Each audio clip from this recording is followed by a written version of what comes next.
ये सवाल तो आपने बार बार सुना होगा कि सावरकर को काला पानी की सजा हुई, गांधी जी को जेल के बजाय आगा खान पैलेस में क्यों रखा गया। ये सवाल कि नेहरू जी को अच्छी अच्छी जगहों पर जेल में रखा गया, उनको तो यातनाएं नहीं दी, बहुत यातनाएं दी गई। इनके सावरकर को ये नहीं बताते कि सावरकर ने माफ़ी मांगी और कहा था कि स्वाधीनता की लड़ाई में वे हिस्सा नहीं लेंगे अगर उन्हें माफ़ी मिल जाती है।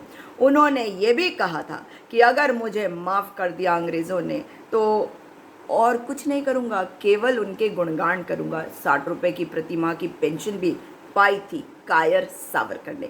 मगर आ जाते हैं जो बात ये लोग कहते हैं, ये कहते हैं गांधी जी को यातनाएं नहीं दी गई, उनको आगा खान पैलेस में रखा गया। नेहरू जी को आगा खान पैलेस इतने बड़े बड़े अच्छी अच्छी जगह पे रखा गया, उन्हें पढ़ने लिखने की छूट दे दी गई, उन्हें कोई यातना क्यों नहीं दी गई, उनको इतनी सारी किताबें क्यों दी जाती थी पढ़ने के लिए? क्योंकि तुम इस लायक नहीं थे संगी, आज भी नहीं हो इस लायक। ये बात सत्य है कि गांधी जी को काला पानी तो भेजा नहीं गया, लेकिन उनको आगा खान पैलेस में रखा ज़रूर गया, मगर कितनी बार। ऐसा नहीं है कि केवल वो आगा खान पैलेस में रहे, उन्हें यरवदा जेल में भी रखा गया। जानते हैं ना कौन सा है वो जेल? यरवदा जेल। और नेहरू जी, उन्हें तो कभी भी आगा खान पैलेस में नहीं रखा गया। लखनऊ, नैनी, अहमदनगर, देहरादून की जेलों में उन्हें रखा गया। देहरादून की जेल के दृश्य मैं आपको कई बार दिखा चुकी हूँ। नेताजी सुभाष चंद्र बोस और लोकमान्य बाल गंगाधर तिलक, इनको मांडले जेल में रखा गया था। बाल गंगाधर तिलक के ऊपर सेडिशन यानी कि देशद्रोह का चार्ज लगाया गया था 124A।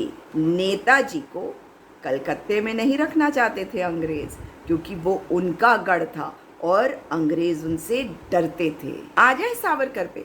सावरकर न केवल डरपोक था, कायर था, मगर उस पर जो धाराएं लगाई गई थी वो संगीन अपराध की धाराएं थी, जिसमें मौत की सज़ा और आजीवन कारावास की सज़ा मिल सकती थी। इस वजह से उसे अंडमान निकोबार आइलैंड भेजा गया, और सिर्फ इसलिए नहीं क्योंकि उसका ट्रायल हो रहा था, वो कन्विक्टेड अपराधी था। मगर यहाँ पर आ जाते हैं कि मैं ये क्यों कह रही हूँ कि ये केवल षड्यंत्रकारी, और इन्हें कुछ नहीं पता, इन्हें स्ट्रैटेजी नहीं आती, कुछ नहीं। जो भी करते हैं, जो भी स्ट्रैटेजी बनाते हैं, वो केवल षड्यंत्र और गलत के लिए बनाते हैं। और नेहरू जी और गांधी जी पे आ जाते हैं। वे समझ गए थे कि अंग्रेज़ों से अगर लड़ना है तो सत्य और अहिंसा के रास्ते पे चलना होगा। ये कुछ नहीं बिगाड़ पाएंगे, ये केवल आपको गिरफ्तार कर सकते, मगर सज़ा किस बात की देंगे? आपको जेल में रखेंगे, आप जेल में रहिए। लेकिन वे समझ गए थे कि अगर इनके कानून पर चलेंगे आप, तो ये हताश और निराश होने के अलावा कुछ नहीं होंगे। अंग्रेज उन्हें गंभीर धाराओं में सज़ा नहीं दे सकते थे। लोकतांत्रिक तरीके से वे अंग्रेज़ों का विरोध कर रहे थे, मतलब अंग्रेज़ों के ही तरीके से अंग्रेज़ों का विरोध। कैसे उन्हें संगीन धाराओं में अपराधी घोषित करते, कैसे उनको कन्विक्ट करते, कैसे सज़ा देते। अंग्रेज़ तो स्वयं को सभ्यता के रोल मॉडल मान के चलते थे, तो अगर सभ्यता के दायरे में रहकर उनका विरोध किया जाए तो वो क्या करते? वही करते जो उन्होंने किया। आखिर में हताश निराश होकर छोड़ दिया भारत, झुक गए बापू के सामने।